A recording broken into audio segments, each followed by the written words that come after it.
the 24th. Chapter 5 homework is actually due this Wednesday, on the 26th of midnight, not today, just because we didn't have class on Friday. We'll spend some time in a minute looking at any questions you guys have about that particular assignment. I do want to spend as much of today as we can talking about the start of chapter 6, because that will be about momentum and collisions, which our lab this week does involve those. So I'll at least make sure that you've seen the formula for momentum and hopefully use it once or twice before the end of this class section. So homework's due midnight the 26th. Lab this week on momentum and collisions. Main thing we'll be talking about here in lecture this week is chapter 6 on momentum and collisions. Yes? Is the quiz due today? No. Quiz is also due same time the homework is.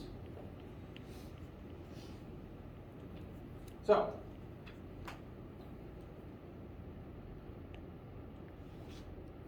it's a Monday, so I've already lost my train of thought. Good day, everyone. What questions about anything do you guys have? Yeah. Can we work out number 8 on the homework? 8. Yes. So, in number 8, your 3 workers are lifting a piano. This is apparently something that was a lot more common back in the days of Looney Tunes cartoons, and this is why so many heavy things kept falling from high places onto the characters. Because literally, the only way to get pianos into buildings was literally to crane them upwards from outside. I don't know of any people who bother doing this these days. Anyway, though, we have a very heavy piano. The exact weight will be somewhat randomized for each person. But you will all have 3 workers lifting your piano at a constant speed to an apartment some distance above the street. So this is the height that the piano must rise to. In order to do that, the workers are going to have to accomplish some amount of work in order to do so. Exert force, lift the piano some distance, some amount of energy and work is required to perform that task. We are informed each worker is able to deliver a certain wattage of power, so each of the 3 people has this some random number as their wattage. This is their power output, the speed at which they do work. We are further informed that the pulley system is 75% efficient. That means that no matter how much work the workers are able to accomplish, only 25% of it will actually successfully become energy in the piano. There's friction involved in the pulley system. This is unfortunately a universal part of all machines, so not every joule of effort the workers use will successfully transfer into the piano. Only 25% of it will. I'll show how that factors in a second. Neglecting the mess, the pulley, find the time required to lift the piano from the street to the apartment. Ignore everything in red. We'll talk about that later.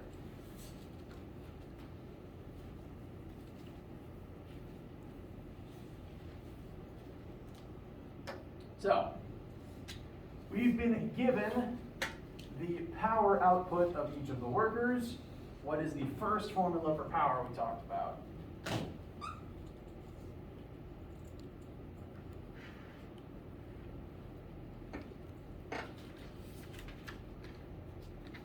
Work over time. Yep, power equals work over time. It's the rate at which work is accomplished. These workers are accomplishing work by lifting up the piano. So their total combined power, there's 3 of them, so we'll have to estimate their combined total in a minute, will equal the work they accomplished divided by the time it takes them to perform that task. And the time it takes them to perform the task is exactly what we've been asked for. So what we're going to solve for in this formula is the t. To do that, we need to figure out what we need to plug in for both p and w. P is the power output of all 3 workers combined. So there is 3 of them. They are each able to perform a certain power output. So whatever your power output is, you have to multiply it by 3 to figure out what the 3 are able to accomplish together. I'm not as quick at mental math as I should be for someone in my line of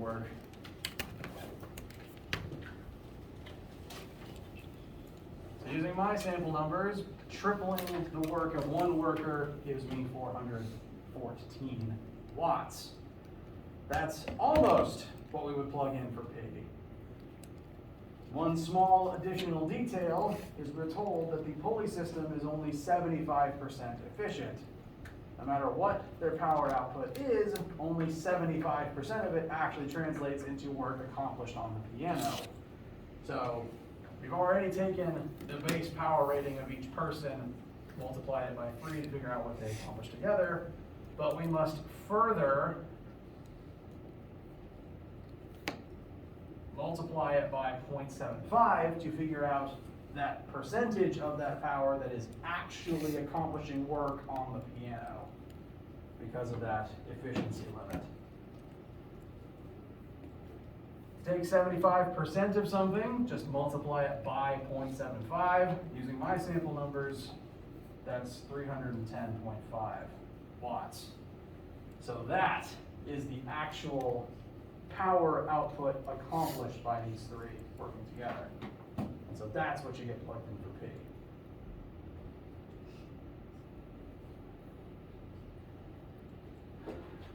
Last thing that we'd have to figure out is the W. So what's the easiest way to determine how much work these people actually accomplish when they're lifting this piano?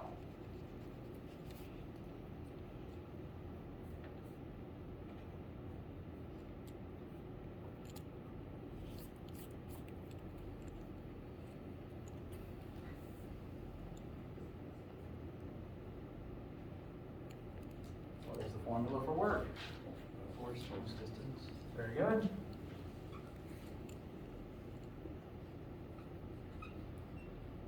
So, we need to know how much work is required, how much energy is required to get the piano up to that height. We know the height it has to be lifted to, so that will be its displacement from the ground up to that floor. And we know how much force is required to lift the piano, because we were told its weight in kilonewtons. So, whatever numbers you were given for that, you're going to take the weight of the piano, do convert it to normal newtons first. For me, 3.2 kilonewtons is 3,200 newtons. Multiply that by the required height. These two vectors are parallel to each other. The force lifted is vertically upwards, the displacement is vertically upwards, so the formula will work here. And that will give you some very large amount of joules needed to lift the piano.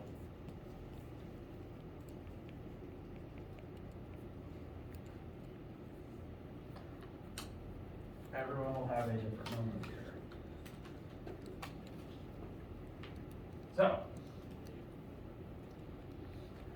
this method gives you the effective combined power output of the three workers on this pulley system. This tells you the amount of work that they must accomplish. Now we have everything we need to use the power formula to figure out the time it takes these workers to do that task. So power is work over time. For my numbers, that's going to be 310.5 equals 86720, bless you, over T. Multiply both sides by T, divide both sides by P, and that will give you the time required.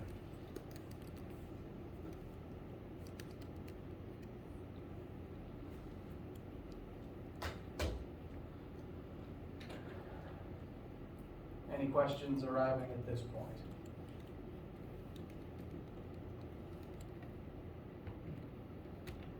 All right. One last catch, because Phys1500 loves to trick people. What unit would this formula give you for time? Seconds. What unit did Phys1500 ask you for? Minutes. So, even if you do all this correctly, you're still not done unless you convert your number of seconds into minutes first. Just divide it by 60. I will confirm now that does give me the answer I'm expecting. Yes, 276.3 divided by 60 is 4.65.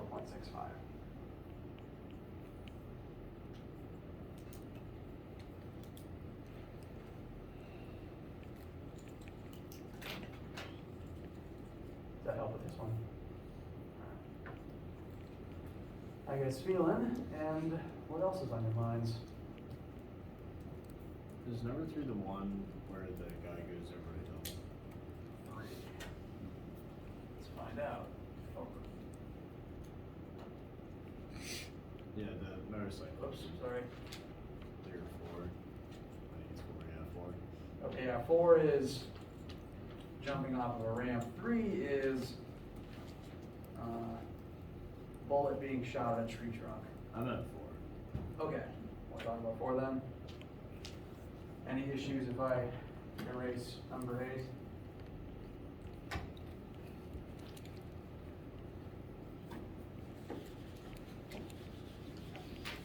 8?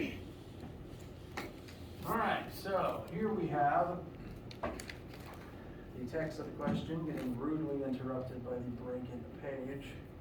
Sorry, break in the board. It's a little better. Daredevil's on a motorcycle, and this person's going to leave the ramp at some speed.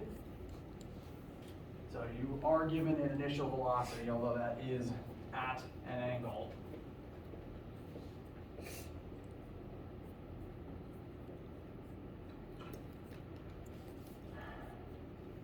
Now, I'll just label the arrows that are already here. This is the speed that the Daredevil launches at.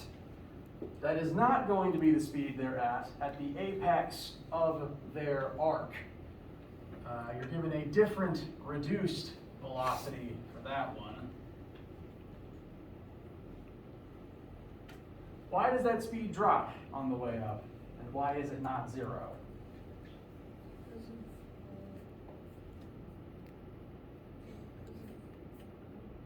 Gravity. Once you launch, you are technically a projectile. And so gravity is going to reduce the vertical velocity to 0. That's the point where you're at that apex height. But gravity has no effect on your horizontal velocity. So the part that is remaining is the portion of the original launch speed that is in the horizontal axis. So at that point, gravity's reduced the vertical component to 0, and only the horizontal component remains. Now that's trig. We've done that trig. That's not actually what this question is about. Just want to make sure you understand what's happening, though. So we are told the speed that the Daredevil is at this apex. Again, that's entirely horizontal. If that is the speed at the apex, then what is the maximum height that they reach at that point? And it defines height in relationship to the ramp.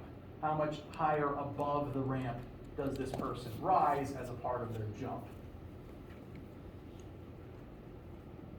Now, we've done projectile motion, we've done kinematics. We could dig up those old methods for figuring this out.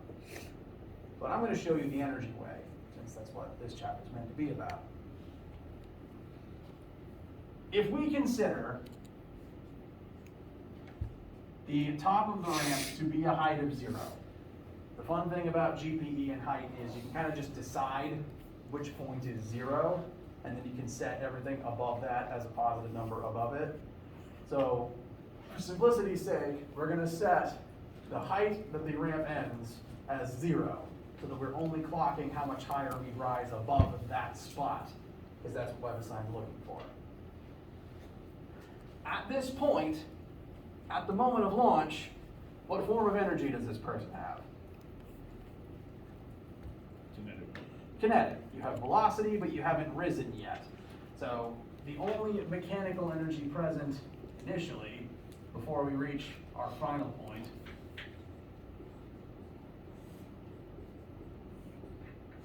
is going to be initial kinetic energy that we have because of that launch speed. Bless you. Now, that's the initial. That's that's as we're leaving the edge, before we've risen yet. Our final state will be up here, because this is the point that we care about in terms of what's happening in this moment. What forms of energy do you have at this spot? All right, there's going to be some amount of GPE because we have risen into the air, but what else? There's still some KE because you still have a velocity. Again, energy doesn't really care about what direction you're moving in. So the change in direction between this hypotenuse and this horizontal component doesn't actually matter here since energy is not a vector. All that matters is you still have kinetic energy and you're moving in some direction. So most of the KE actually is still going to remain, but some of it has turned into GPE, just a little bit. And this is the GPE that will determine the height you rose to. So in the GPE formula, the H in that formula is the H you want to solve for. For completeness' sake, since this formula technically has the work not conserved term in it, based on the description of the question, is there any work not conserved that we need to clock in this case? No, we've been instructed to ignore friction and air resistance. If there's no friction to do work, there's no work not conserved. So, there's some amount of kinetic energy that will partially transform into GPE, but a lot of KE will remain. So the goal is how much energy turned into GPE, use that to find height. I'm going to fill in the next part, but is this part clear for now? Yeah, so the leftover KE, that is like from the velocity only in the x-axis. So Correct. it's like We're considering this to be the final position. So on the final side, the H in the GPE term would be this height, and the V final in the KE final term would be this velocity. Okay. So it's the energy, the KE will drop from this velocity to this velocity, and GPE will rise by the same amount of energy drop. So to fill in the formula blanks, are we told? Don't worry, that I'll explain that in just a sec.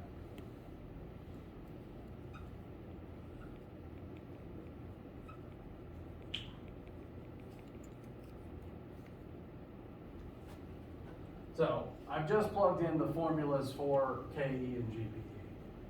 The KEs will become 1/2 times mass times the respective velocity for their points in time. GPE is mgh. Our end goal is solve for h. Now we know initial velocity, that's the initial speed at the ramp. We know final velocity, that's the horizontal speed at our final point. We weren't told mass though. Is that going to matter? No, actually. We weren't given mass, but we aren't actually going to need it because every single part of this formula, every term, has 1m multiplied into it. So it doesn't actually matter what the mass of the Daredevil or the biker is. If you divide every single term by m, it just goes away. So if you were wondering or worrying, why weren't we told mass? It's because you don't need it in this case. That's why the manipulation of the formulas is kind of an important step. It lets you see stuff like this. Okay, so why do we still have the kinetic energy formula if that's only going to be in the x-axis? Because we're trying to find height, we only need a word for the y-axis. Correct. You're thinking of this in terms of vectors and kinematics, which is correct. But no form of energy is a vector. Energy doesn't care about direction, technically. So the way you're thinking about it isn't wrong, but you're describing it in terms of the old projectile motion ways that we did at the start of the semester, which again aren't wrong. Those still work. I could solve it that way. But working at using energy instead, the axis that each velocity or the h is in technically stops mattering because when you plug it into each formula, all the vectors vanish, since no form of energy is a vector. They're all just scalars. Okay. Because only GPE works in the y-axis, so that's really the only one. Correct. This velocity is in the x, this h and the g is in the y, this velocity is tilted. Okay. But again, because all the v's are squared, and because we've got two vertical vectors times each other, all vector directions just vanish. Yeah. Okay, that makes sense. This is why understanding what is and what isn't a vector is important. Again, good question, and it's why knowing what is and isn't a vector is important. So, from this point, what you would then need to do is plug in your velocities, plug in 9.8, solve for h. How's this one feel? Your H is.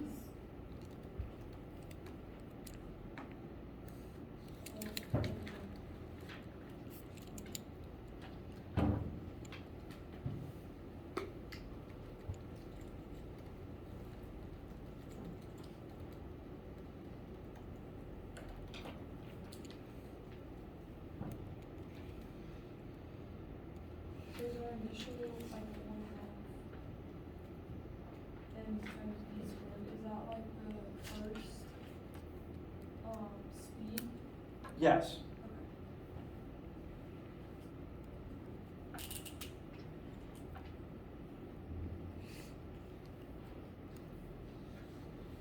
So, this portion right here, the launch, is what we're treating as our initial stage.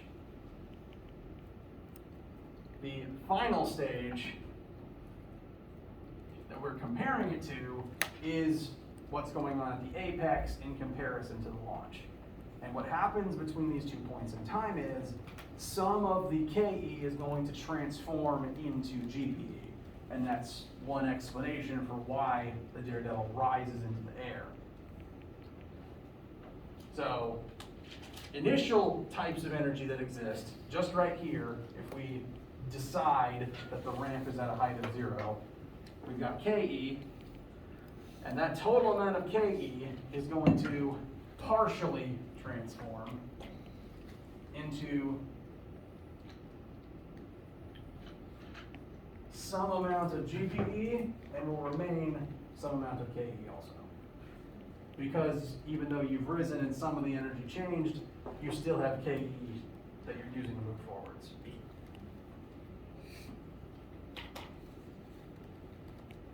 Does that answer the question? Okay.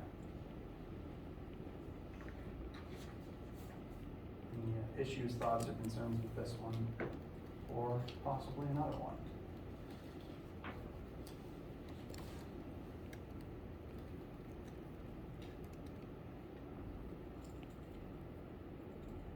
Is there any way I would have gotten negative? Possibly if you plugged in, did you plug in a negative for G? I didn't plug it. Okay.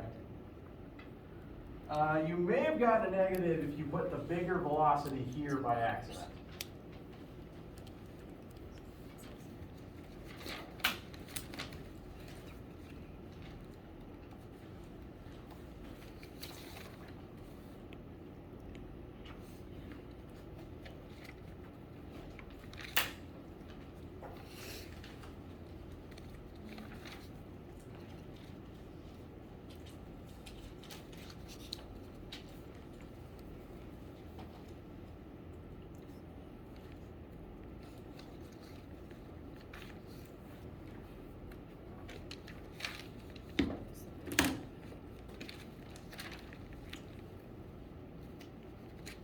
What else is on your mind?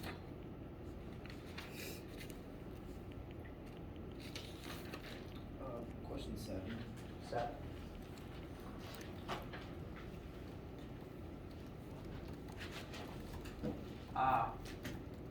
Yep, this one has one or two catches in it.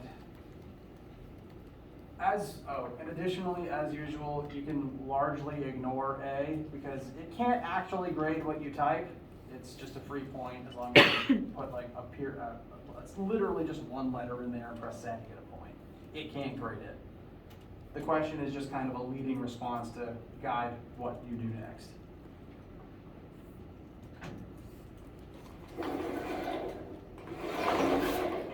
So,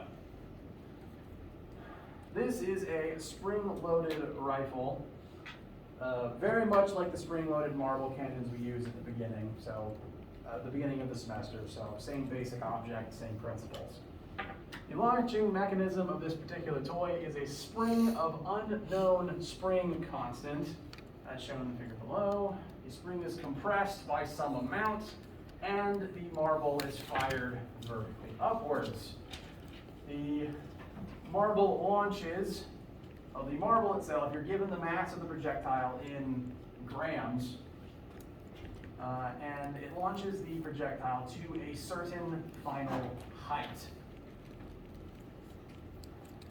Describe the energy trans. Okay. So again, you don't actually have to input a correct response here, but I do want to look at part A because it does ask you to describe what's happening to the energy here. So initially, we begin with the spring compressed, and we're going to end with the spring going back to normal and firing the projectile upwards. What happens in terms of energy from start to finish? Excuse me. What form of energy exists in this initial stage while the spring is compressed? Potential? Which form of potential?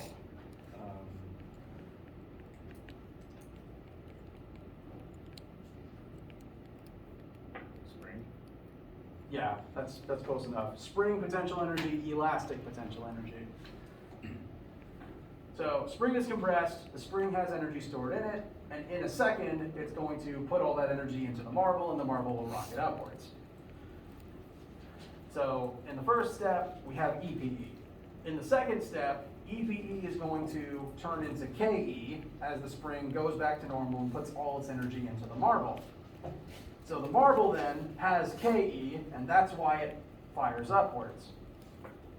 But then what's going to happen to that KE as it rises? Oh, convert back to potential, But which form of potential? like the bullet, whatever? Yeah, as it rises into the air. The gravitational potential? Correct. So this is kind of a three-stage transformation here. We've got EPE converting into KE, which will then convert into GPE as we go through every step of this process.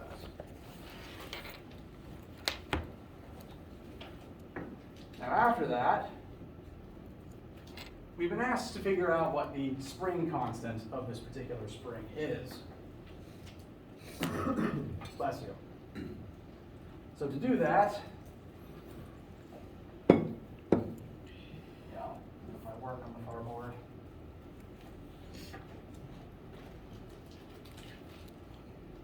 And there is a trick in this one that you do need to look out for.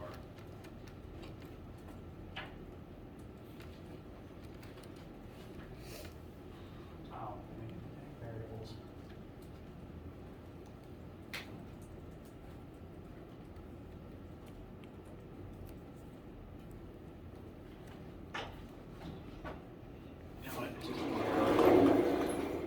They would object to me erasing the Daredevil question.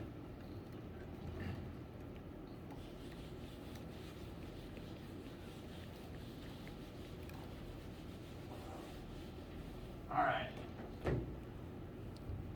So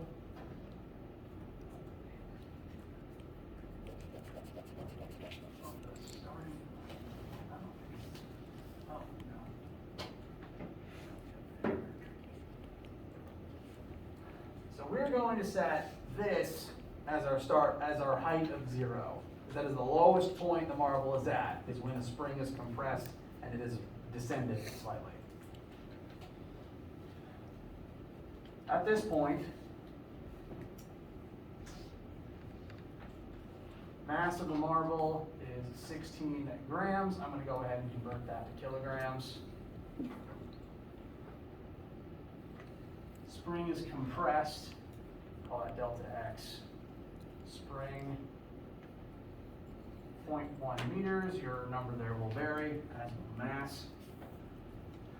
And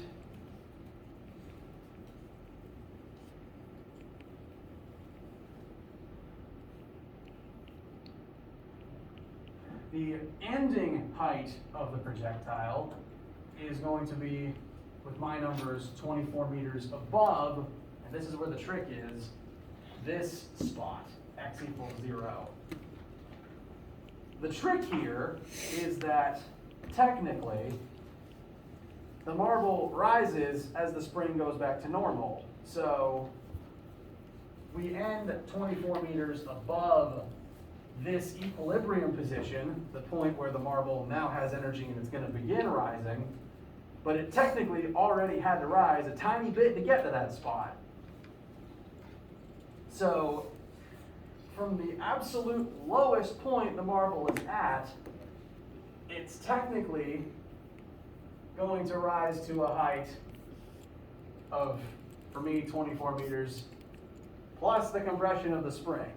Because as the spring goes back to normal, it first has to push it up that distance, and then it shoots 24 meters higher. That's the trick with this one that keeps happening. That's the trick with this one that makes this one sneakily weird. It's very stealthy. But this information will be enough to give us the spring constant that we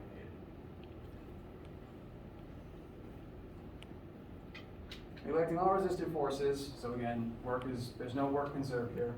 Determine the spring constant. Mechanical energy initial equals mechanical energy final plus work not conserved. Initially, we'll have an EPE, and for this one, we're considering the final state to be, we have risen a grand total of 24 meters into the air. Only GPE is left at that height.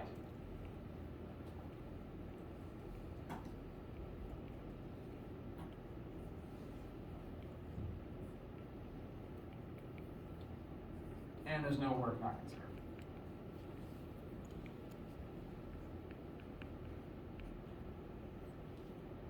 Questions about getting to this spot so far?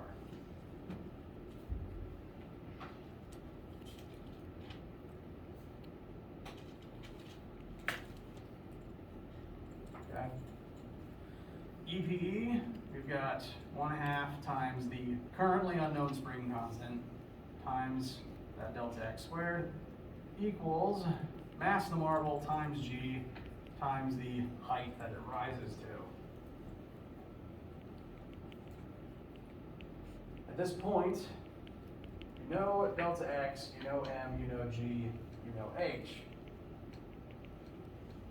So it is then possible to solve for k by showing the transformation from initial EPE to very final GPE.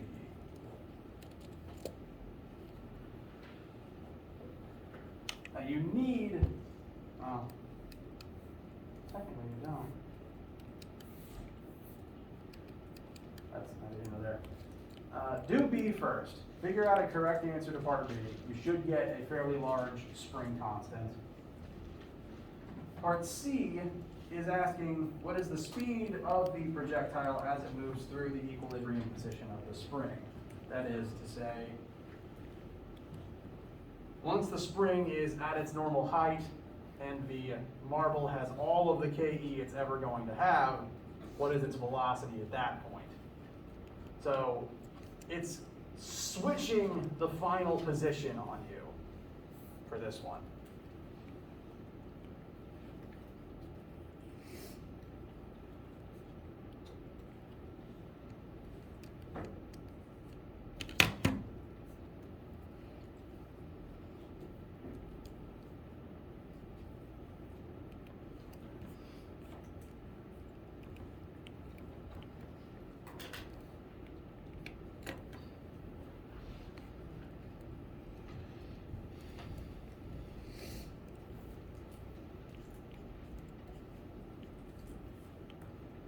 I'm going to fill in a few more blanks for this one to show why there's a little tiny piece of GPE here still. Again, part C is asking about not the final point where the marble's at its highest possible point. It's asking about the point where the marble has risen a tiny bit and all the EPE is turned into KE. But it did technically have to rise to get there. You have to take that into account.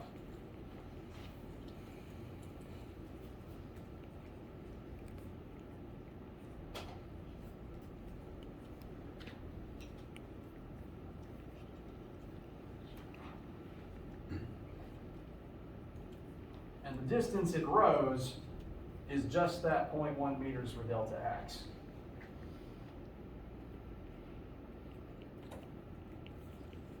So in getting the marble into that equilibrium position where it now has KE and is about to start launching upwards, a tiny piece of that initial EPE had to become GPE first to get it up to that height.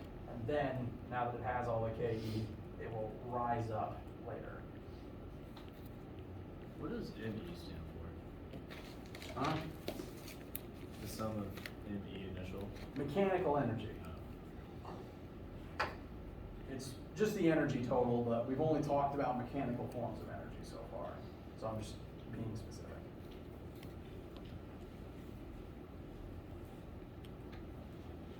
This one's a little weird just because of the fact that you're launching upwards and there's technically a little bit of GPE before you even rise past the equilibrium position. It's the one small little piece that you can work it all the way through, but if you don't factor that, you can do all the correct algebra, but if you don't factor that in through, web assignment's going to yell at you. And I don't like that. Yes? So for this one, working through the math, for part B, if you use the 24.1, you get 755, but if you just use the regular 24 that it gives you, you get the 753 that like it has in the answer key. Okay, one sec. Maybe I'm being paranoid.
Interesting.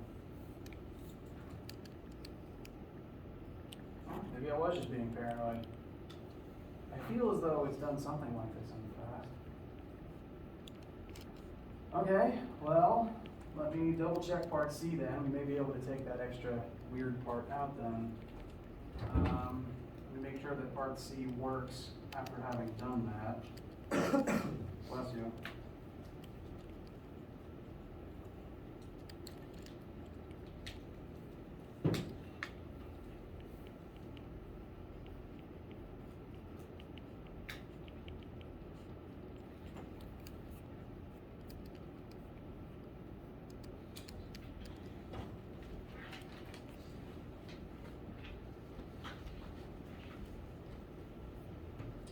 Part C does in fact work.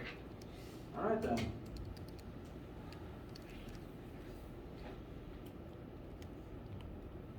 I made it more complicated than I had to.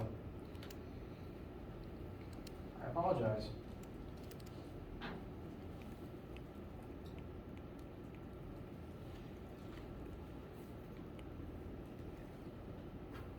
So that means that you don't actually have to add spring compression to your final height, and you don't have to factor in any GPE when finding that velocity. I'm sorry. I made an assumption.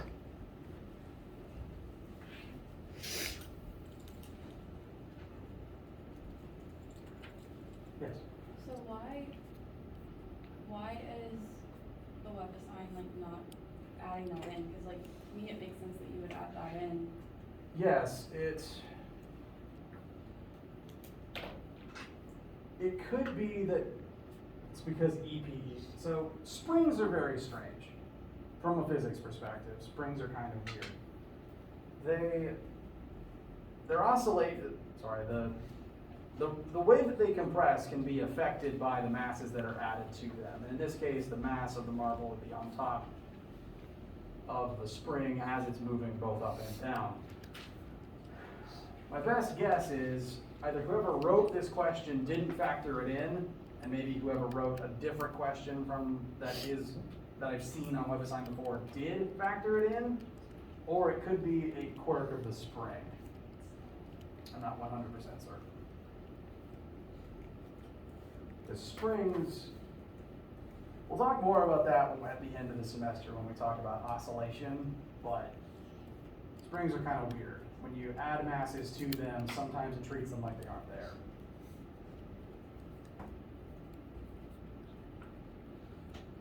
I'm sorry, I don't have a much better answer than that at the moment. But I'm glad you guys asked about that, because if I'd have told it, I'm just glad I worked in front of you guys and figured that out before I sent you. I'm glad you asked before I sent you out of here. Okay. Any other issues with this one for right now? Keep in mind, these are due Wednesday night, so you can email me, you can talk to me about questions on Wednesday. And there's tutoring you can come to tomorrow night if you want to. I'm asking because I do want to introduce momentum and its formula to you before class ends, since it shows up in lab this week. All right. It's the same page.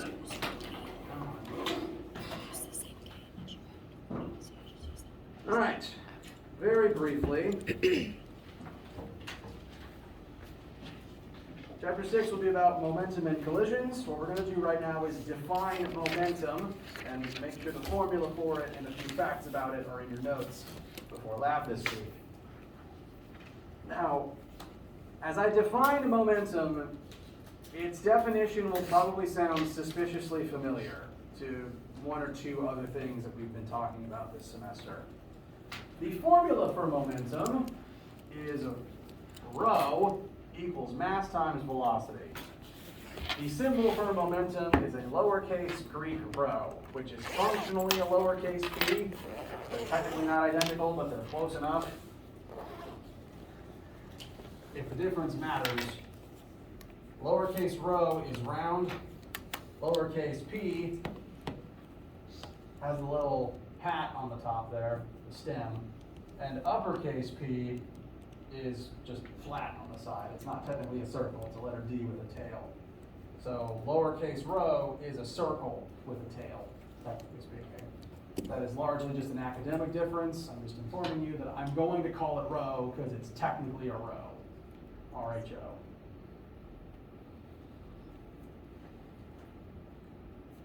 So momentum equals mass times velocity. Yes, that is how I remember it. Momentum, the textbook definition is it's a quantity related to the motion of an object that has matter. An object needs to have both mass and velocity in order to have momentum. That's the textbook definition. The street definition that I would tell you to try to summarize it quickly is momentum can be thought of as how hard it is to stop a moving object. When an object has more momentum, it is naturally more difficult to stop it. If you look at the formula for momentum, mass times velocity, the faster something is moving, the harder it is to stop. Additionally, the more mass a moving object has, the harder it is to stop. A train could be driving at human walking speed, but you still wouldn't be able to grab hold of it and drag it to a stop with your bare hands because it has a lot of mass and therefore a lot of momentum, compelling it to keep moving forwards. So again, colloquial definition, momentum is a metric of how hard a moving object is to stop.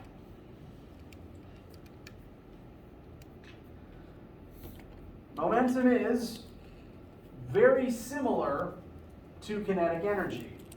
If you compare the formulas, momentum is mass times velocity. Meanwhile, kinetic energy is 1/2 mass times velocity squared. If an object has one, it also has the other, because you'd plug the same variables in and just get a slightly different answer, because in the KE term, there's the half and the square you have to vector in. But if you have KE, you separately also have momentum, and vice versa. These are two different things that exist at the same time. They are similar, but they are quite distinct. They're distinct in their formulas. You can see the differences. And they're distinct because one of them is a vector and the other is not. No form of energy is a vector. KE is not a vector. That happens because the velocity term in it that is a vector gets squared. The direction kind of cancels in on itself for that reason. KE comes out directionless. Energy doesn't care what direction you're moving in. It just cares that you're moving. Like a small child that's eating a lot of candy. They don't care what direction they're running in, they're just going to run. Momentum, however, is a vector, because this formula is just scalar mass times unsquared vector velocity. Momentum inherits the velocity's direction. So whereas energy doesn't care what direction you move in, your momentum is the specific thing that you have while moving that does care about your direction and is directing you to keep moving in the same direction.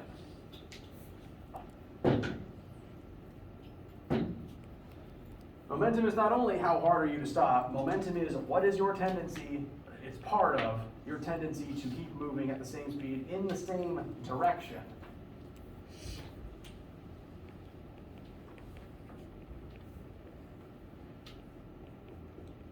If you launched a cannonball at a brick wall, the before state is cannonball is moving through the air. The after state is cannonball has hit brick wall. In the before state, the cannonball has both kinetic energy and momentum. And in the crash, it's going to lose some of both. Because when you slow down, you do lose momentum. That momentum does have to go somewhere. In the crash, the bricks of the wall will gain kinetic energy, but the energy in the bricks doesn't care what direction the bricks are moving in, which is one reason why they sometimes fly away in a bunch of different directions. But momentum does care about direction, and momentum is the reason why in this crash the cannonball keeps moving to the right through the wall. Kinetic energy doesn't care. Kinetic energy would be just fine if the cannonball bounced off of the wall. Momentum does care, and momentum is the reason why it keeps moving in the same direction through the wall. Similar but distinct. And we're going to keep talking about those distinctions in lab and in lectures. So momentum's a vector, its formula is on screen, and its unit is kilograms times meters per second. It does not have its own unit. They never bothered to invent one. Probably because this was also Newton's work, but we already named force separate. Bring this formula to lab this week. We will use it as we begin studying momentum effects in a collision. Anyone need anything right now? All right, if not, have a great day. I'll see you for lab and lecture